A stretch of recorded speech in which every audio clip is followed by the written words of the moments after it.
The battlefield was silent. The kind of silence that only came after unimaginable violence, when the smoke still lingered in the air and the echoes of war had not yet faded. Captain Elias Voss stood over the fallen body of the alien warlord, his pulse still hammering in his ears.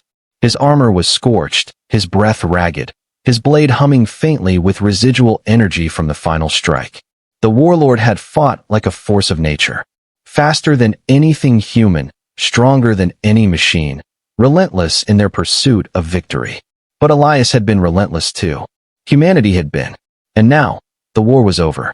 The last of their greatest enemies lay at his feet. Slowly, he stepped closer, the blade in his hand still glowing. The warlord's armor was unlike anything human engineering had ever produced, organic, shifting, like it was still alive even as its wearer lay motionless. Their helmet, jagged and almost insect-like, had deep gashes from the fight, revealing hints of a face beneath.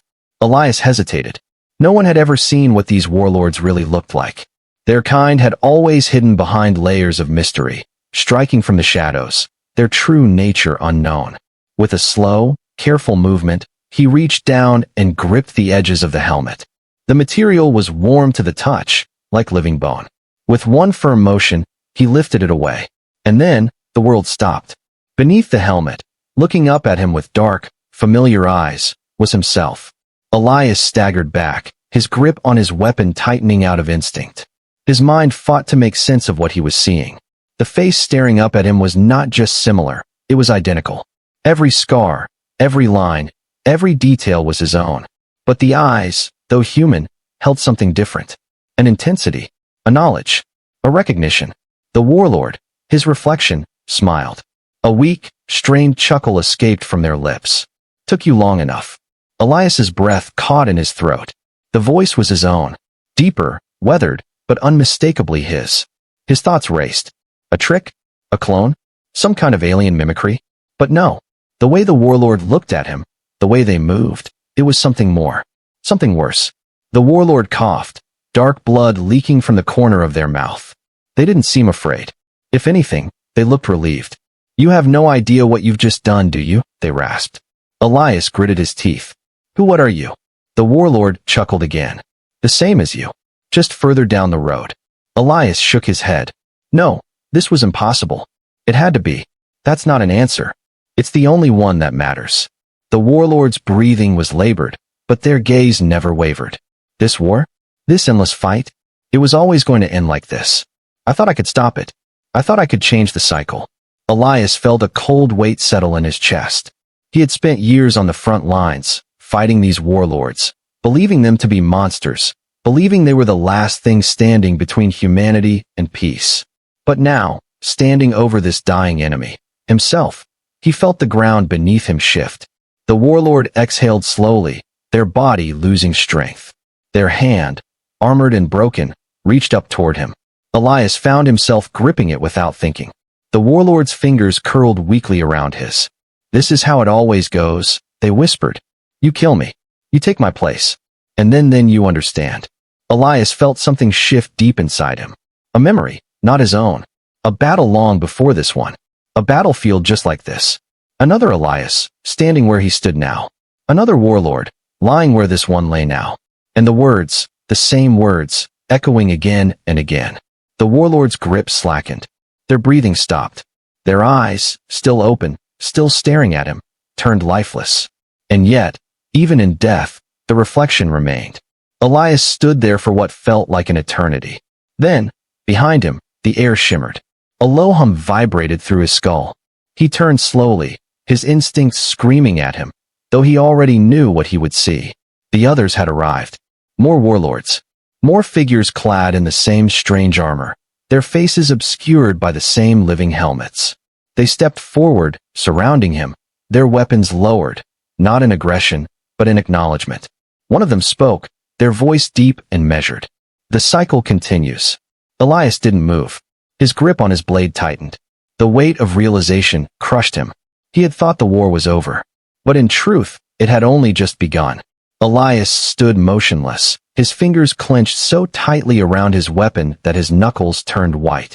The warlords, his enemies, his reflections, formed a silent circle around him.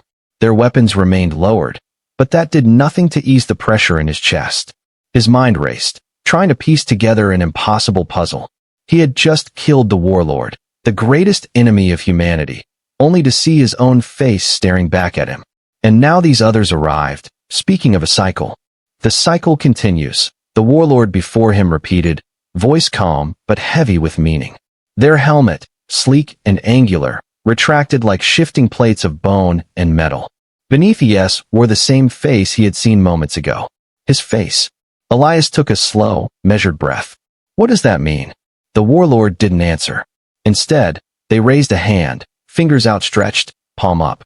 A subtle hum filled the air, and for a moment, Elias's vision blurred. His balance wavered as images flooded his mind, not his memories, but echoes of something greater. He saw battlefields stretching across time, planets scarred by the same endless war. He saw himself, countless versions of himself, fighting, dying, rising again. The enemy changed, the weapons evolved, but the faces? The faces remained the same. He fell to one knee, gasping. His body trembled, not from pain, but from understanding. It wasn't just a war. It wasn't just a battle for survival.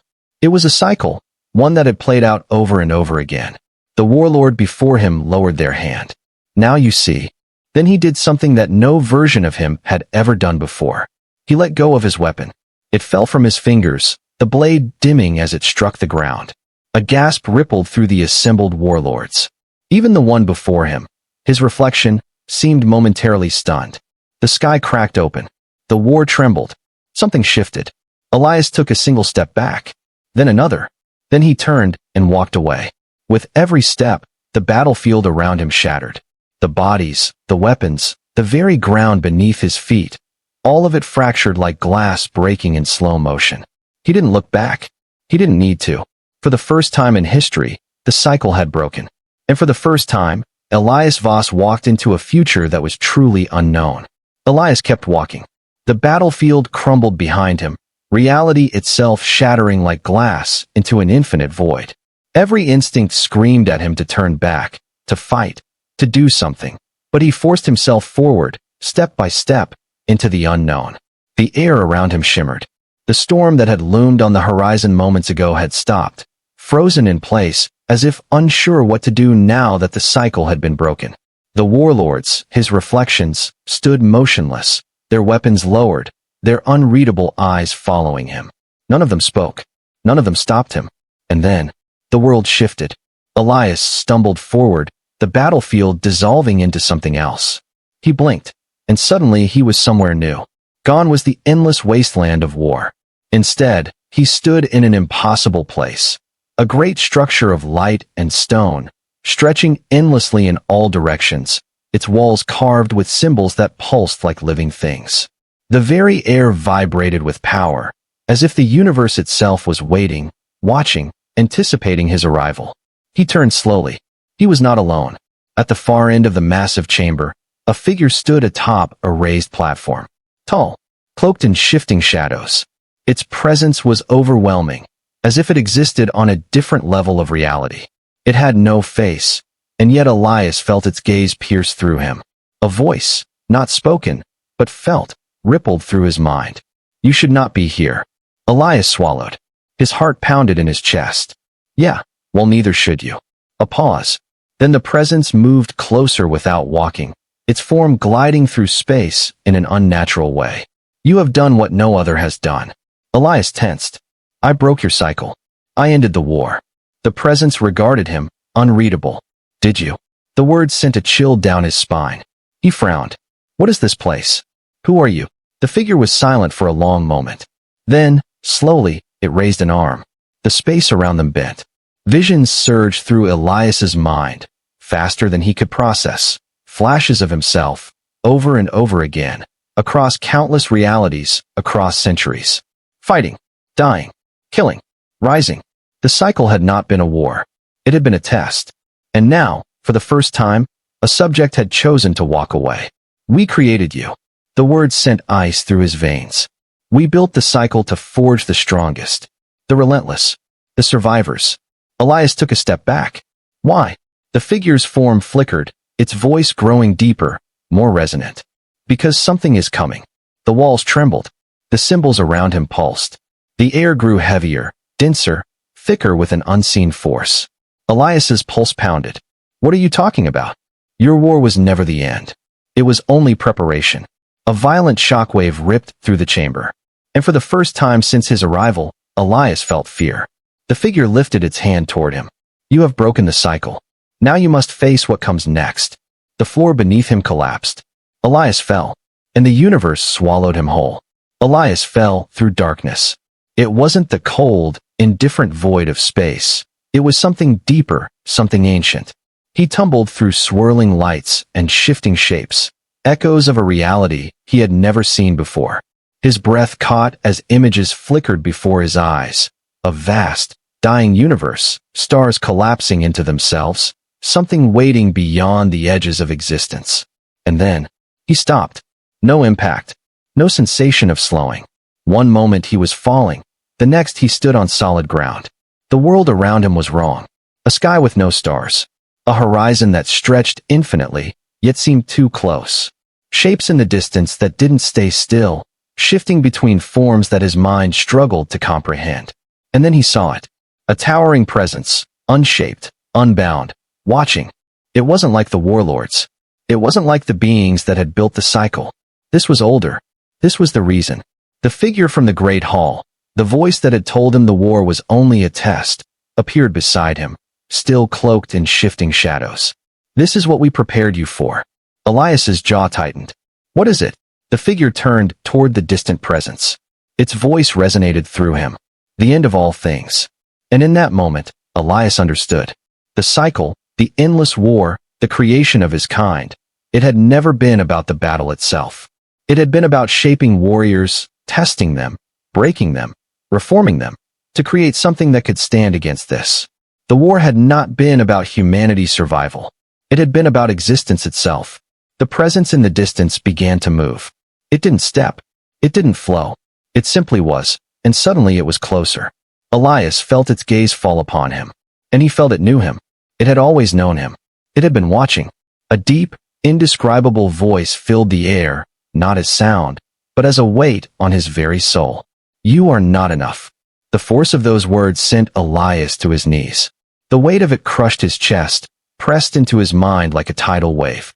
He gasped, fighting to stay conscious.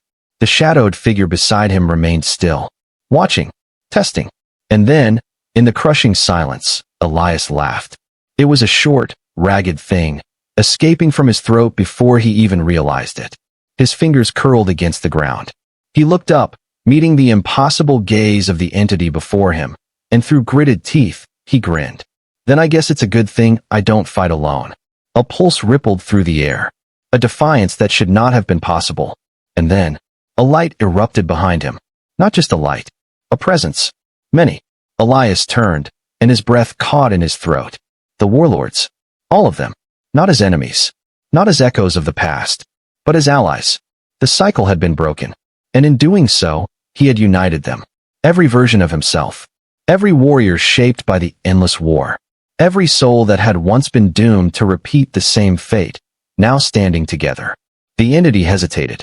For the first time, it hesitated. Elias rose to his feet, shoulders squared, blade forming in his grip like an extension of his very being. And as his army of reflections stepped forward, their weapons igniting one by one, he smiled. Let's see if we're enough now. And with that, they charged.